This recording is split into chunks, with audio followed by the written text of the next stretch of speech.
Wait the fuck up. Jurgen. We have a New ground 3 for the researching.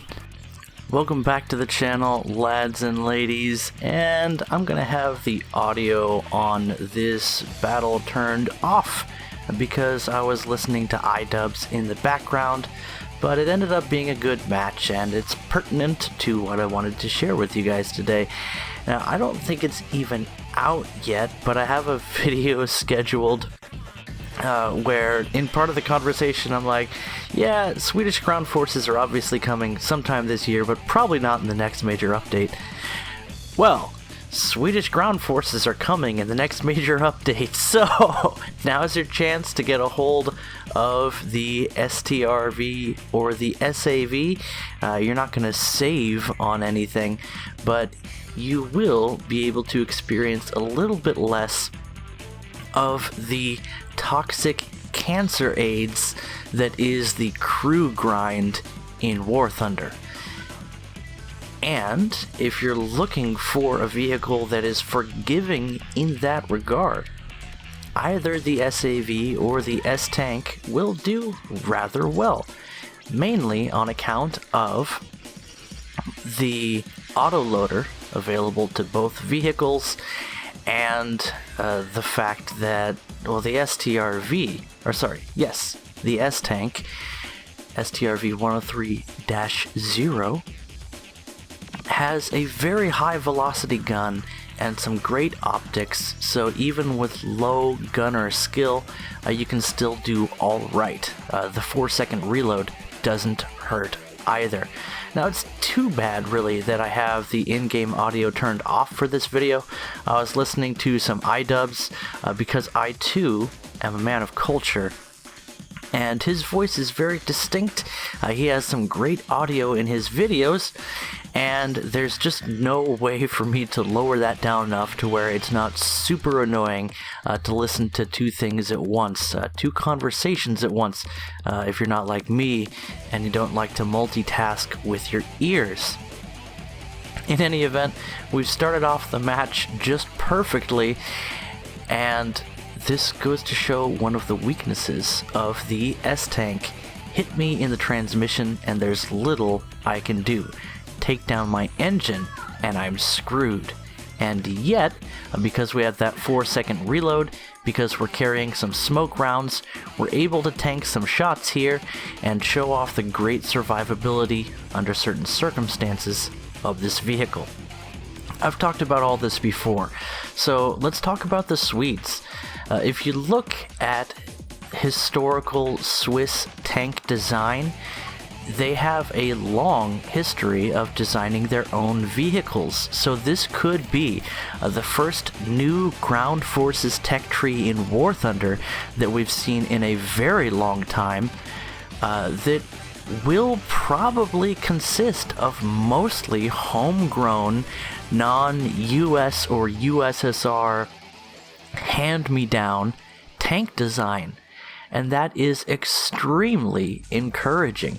I don't know what they're going to do for low-tier SPAA, but the Swiss designed a lot of their own tanks and SPGs, again, throughout the history of the belligerence of nations, where tank technology has been a thing even up to today. So it's going to be really exciting to see what they have to offer.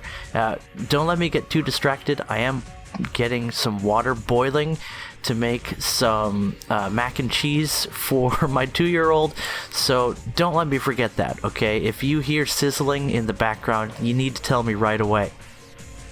But I got really excited and I decided to make this video, and I had a good match in the S-Tank, and I wanted to talk about specifically the S-Tank for a while. If you want to buy the SAV and start training up crew skills, or just pick it up to start researching Swedish vehicles as soon as they come out, man, you do you. I kind of feel like the SAV might be a little bit too powerful still, and that sort of coincides with one of the main issues that I'm sort of concerned about with Gaijin, and that is that they tend to put out vehicles that are very powerful. They sell people on this idea that this might essentially be a pay-to-win vehicle. Very, very hyper-competitive premiums when they launch a new nation. The French M4 FL10 is a great example of that, and it still is the strongest medium tank that France has access to, battle rating for battle rating. One of the strongest tanks in the game, in the sense of being a medium tank at its battle rating. And it just happens to be a premium that the ground forces tree launched with. The S-Tank was extremely strong at 7.3.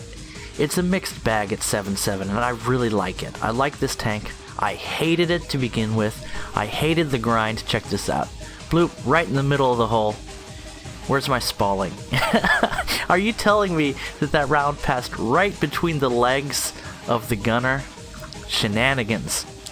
Shenanigans, I tell you. But I got more respawns, so you know what, it's fine. And I smell some heat coming from the kitchen, so I'm gonna take a break. I'm gonna go cook some mac and cheese, and I'm gonna talk to you after that brief interlude. Okay, catch you in a minute. Okay, honestly, it's gonna be more like 10, but for you, it's gonna be like 4 seconds tops. And even less than that. Okay, where were we? I have just finished making some delicious mac and cheese for my daughter. Ought to be. I've had enough experience by now. She's had an apple and some mac and cheese today. And the girl's built like an Olympic swimmer, so she'll be just fine. Man, I wish I had a toddler metabolism again. No mas. I sit around, I make videos, and I get fat. She wants some water, but I don't trust her with water because she loves to get creative with liquids. Anyway, where are we? So we're talking about the Swedish vehicles coming to the game, and I'm not the guy to do the hype train thing. Hey, M18, get out of here. But I'm excited personally about Sweden. I've seen some really cool Swedish tank and armored vehicle designs, and I'm like, I want me a piece of that. It looks like it's going to be a unique tree, not full of copy-paste vehicles. Gaijin, not full of copy-paste. We're getting tired of it. I haven't even touched the Chinese tree. As much as I think it's a great vehicle line in terms of the meta of the game, with your T-34 85s rubbing shoulders with, do they have a Sherman 76? Probably. Why not? I've been everything else today. That's a Dexter's Laboratory reference for you. You know, I never understood that scene of that episode. I think it was in the pilot.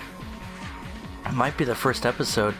But the point is that actually Dexter and his sister, or Dexter had been transformed into Dee Dee, and Dee Dee had been transformed into Dexter at the end of the episode.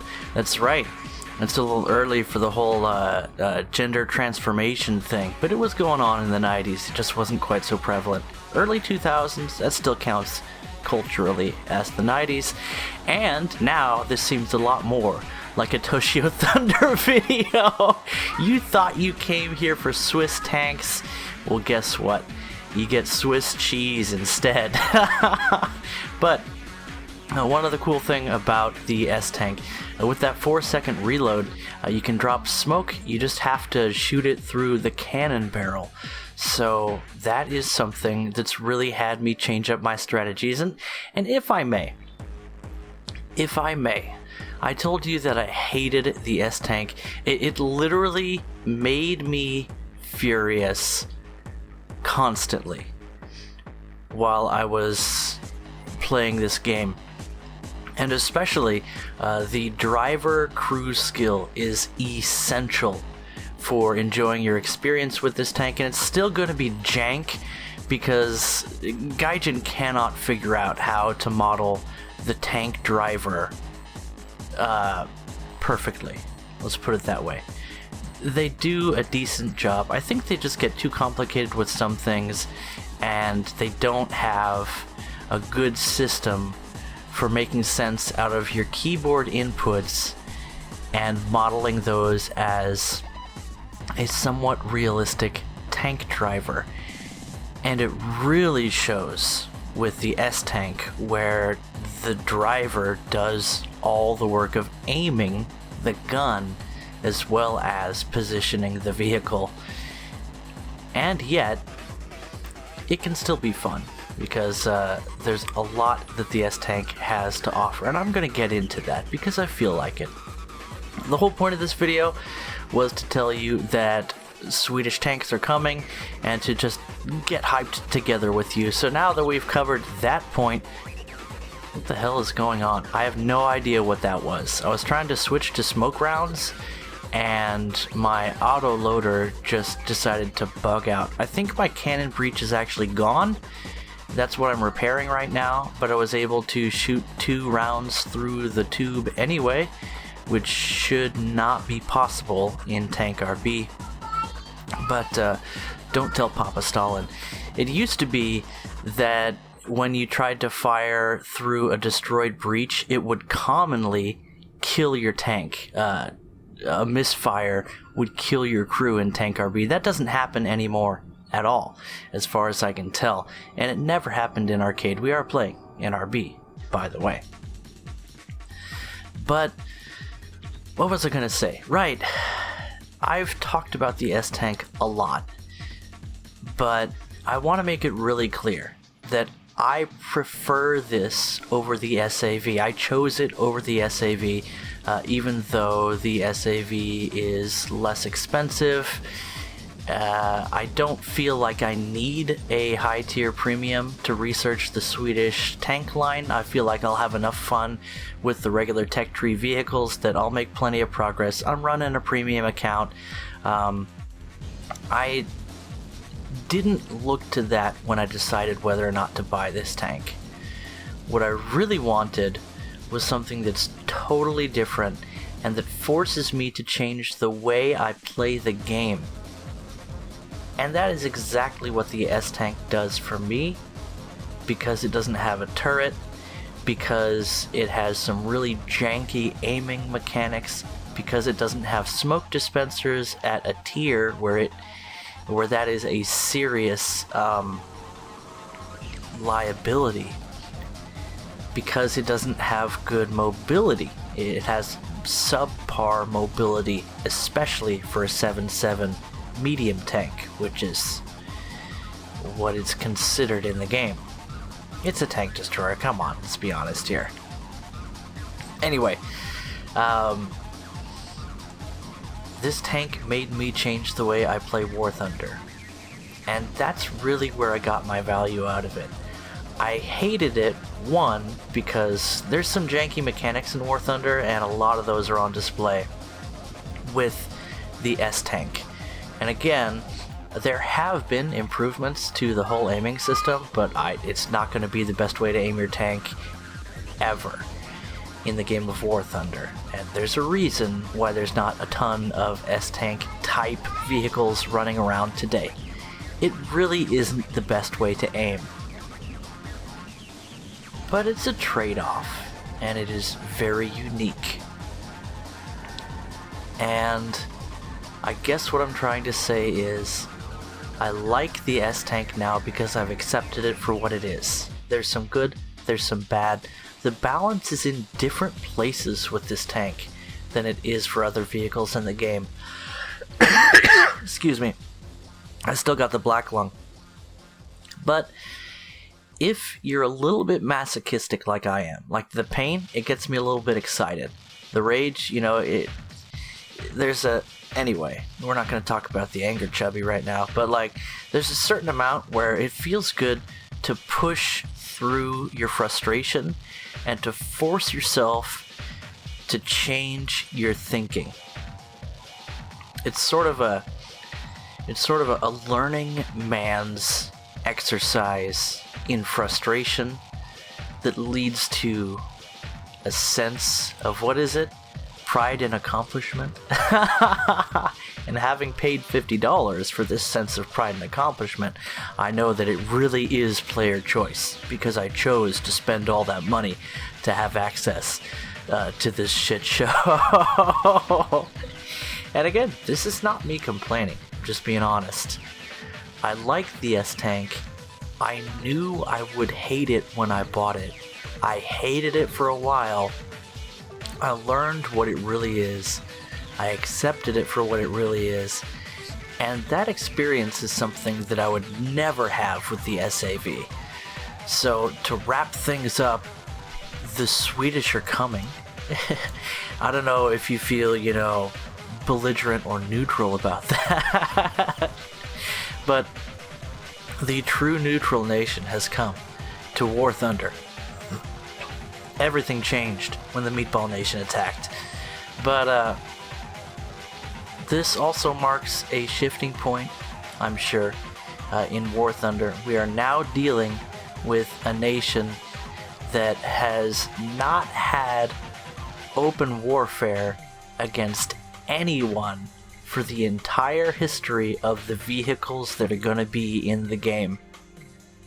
I don't think you can say that about any of the other nations that are in the game.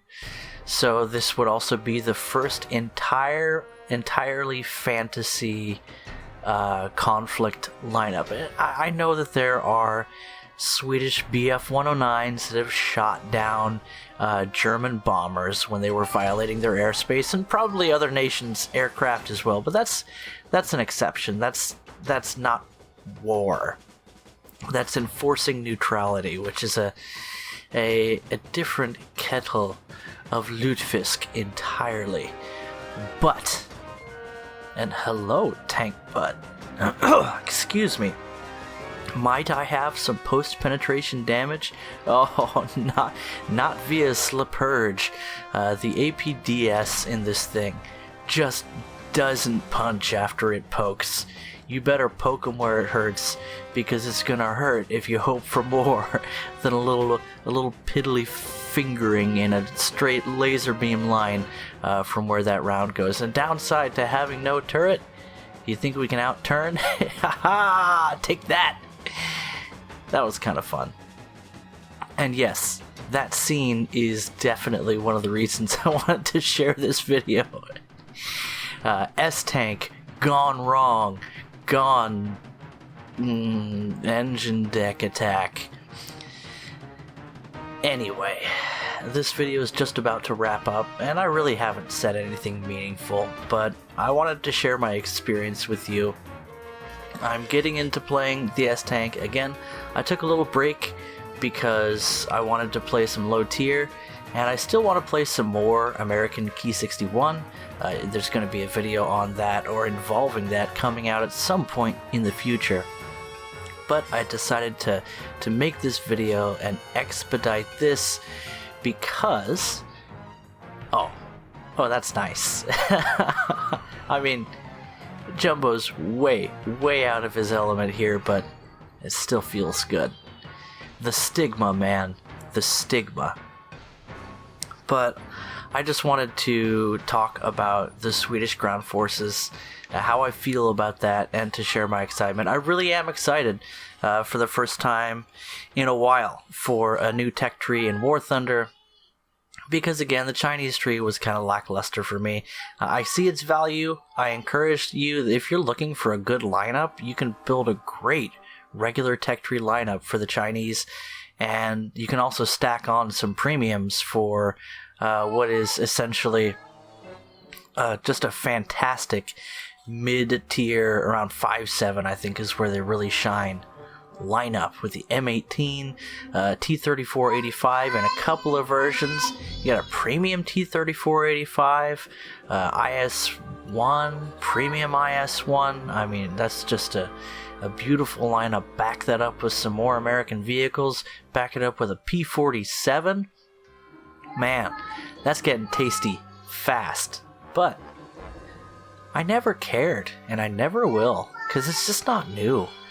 And a guy like me, the thing that War Thunder is built on, as we all know, is new vehicles. So Sweden's really going to be a good one, potentially. I'm excited. Anyway, guys, we'll see more in the future, and I've rambled on long enough. I gotta go get some water for my daughter. I know she's gonna make a mess with it, but whatever, you know.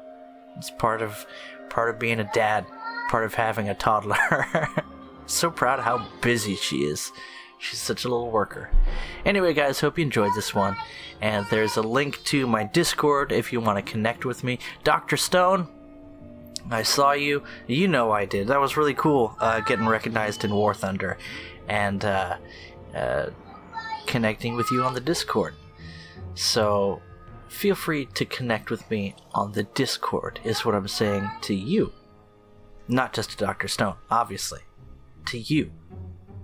And I'll catch you guys in the next video. Bye-bye.